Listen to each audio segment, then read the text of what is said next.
Hello friend, welcome to eat and repeat. শুভ নববর্ষ সবাইকে। কেমন আছো সবাই? আশা করি সবাই খুব ভালো আছো। আর কাল ছিল পয়লা বৈশাখে না সবাই একসাথে খাওয়া দাওয়া করেছি, সেই ভিডিওটাই কিন্তু করেছি, সেটাই তোমাদের সামনে শেয়ার করছি। তাহলে চলো শুরু করি। আর এদিকে দেখো সবজি কাটাকাটি চলছে। আর যে কোনো ফেস্টিভ্যালেই জানো তো আমাদের বাড়িতে আমরা সবাই মিলে একসাথেই খাওয়া দাওয়া করি, একসাথে সবার পয়সা এক জায়গায় করে বাজারঘাট করে তারপরে খাওয়া দাওয়াটা করি। ওদিকে বাবুর জন্য শিং মাছ এনেছে, দেখালাম, ওটা অ্যাঞ্জেলের চিকেন ছিল। আর অ্যাঞ্জেল দেখো বসে দেখছে এদিকে কি কি চলছে কাটাকাটি। এই হলো ব্যাপার। এদিকে বৌদিরা সব কাটাকাটি করছে, তারপরে ননদও কাটছে। এবার রান্নার পালা তো আমার, যেহেতু একসাথে আমরা অনুষ্ঠানটা করি, তার জন্য কী হয় বলো তো, এদিক ওদিক করেই কিন্তু রান্নাটা করি। সব কিছু কাটাকাটি হয়ে গেছে, পেঁয়াজ রসুন আদা। আর এই যে মটনটা এবার ওর বাবাকে দিয়ে মাখাবো।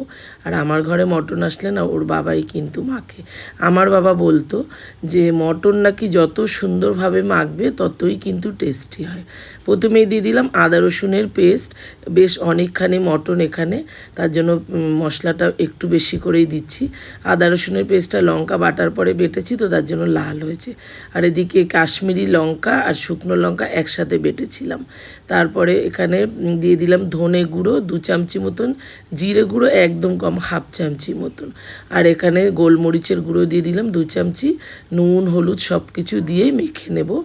আর এদিকে আমি জিরে ধনে গুঁড়োটা না মাংসতে একটু কমই দিই, তা যেহেতু মাটন তার জন্য একটুখানি ধনে গুঁড়োটা একটু বেশি দিলাম।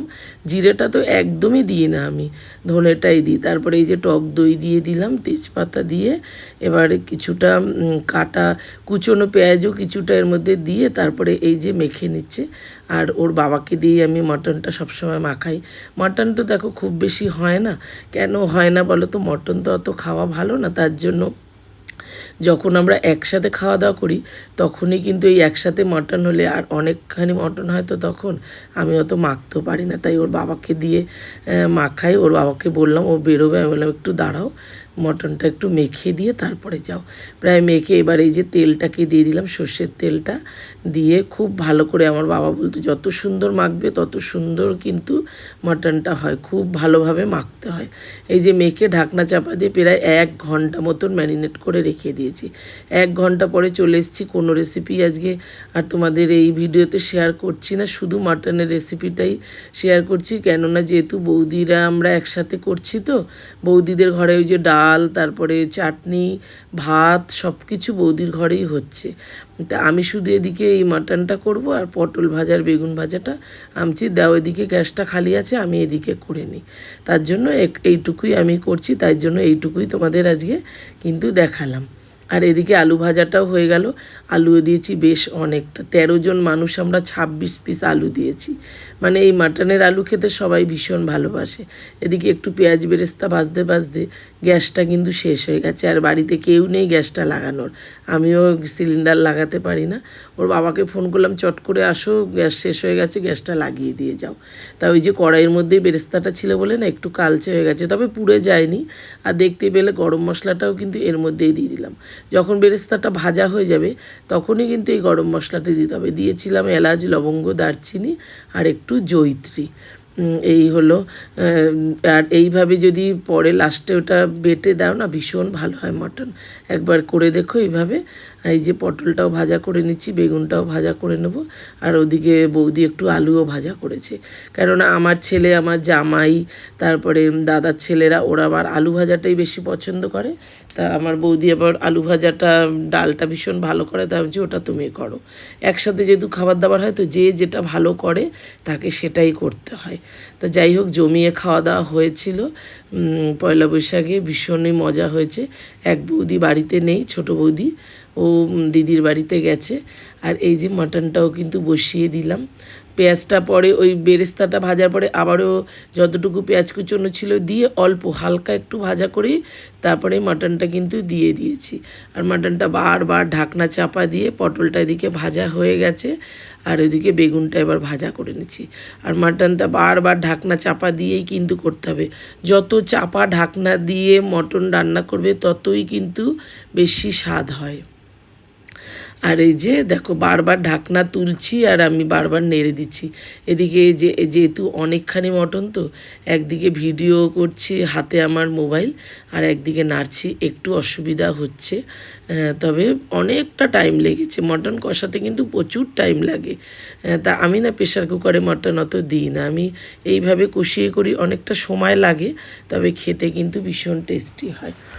আর বেশি কোয়ান্টিটি বেশি হলে দেখবে হয়ও ভালো, হয়ও কিন্তু তাড়াতাড়ি। একটু যদি কম হয়, কম মাংস করো তাহলে একটু প্রেশারে দিতে পারো, কম মাংসটা একটু জল টল দিয়েই কষাতে হয়।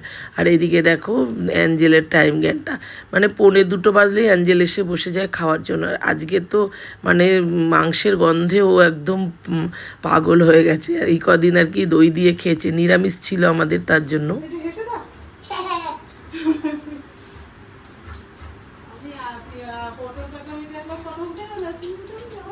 পাউট করো শোনা, পাউট করো। ও মা, ওলে বাবা, ওলে বাবা।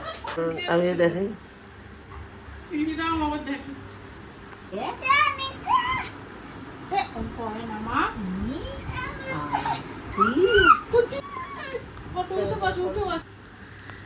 তা এদিকে বাবুও চলে এসছে, তাই বাবুকে একটু দেখিয়ে নিলাম। আর এই যে দেখো মাংসটা প্রায় কষানো হয়ে গেছে। এবার একটু এই যে হাত দিয়ে টিপে দেখছি মাংসটা কতটা সেদ্ধ হলো, সেই পরিমাণেই কিন্তু জলটাকে দিতে হবে। জলটা কিন্তু অবশ্যই ফোটানো জল দিতে হবে, গরম জল না, কিন্তু একদম জল ফুটছে দেখো, এই ফোটানো জলটাই কিন্তু মাটনে দিতে হবে।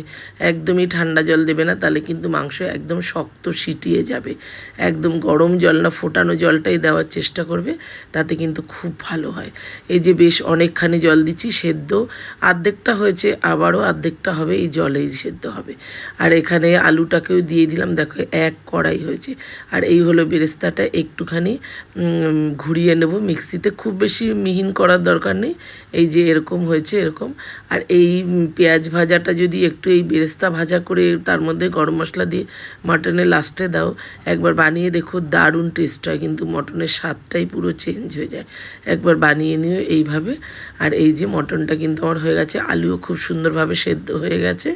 এবার এই মশলাটাকে দিয়ে দিচ্ছি, দিয়ে তারপরে আবারও একটু ঢাকনা চাপা দিয়ে 2 মিনিট একটু ফুটিয়ে তারপরেই কিন্তু গ্যাসটাকে বন্ধ করে দেবো। এদিকে দেখো ভালো লাগবে।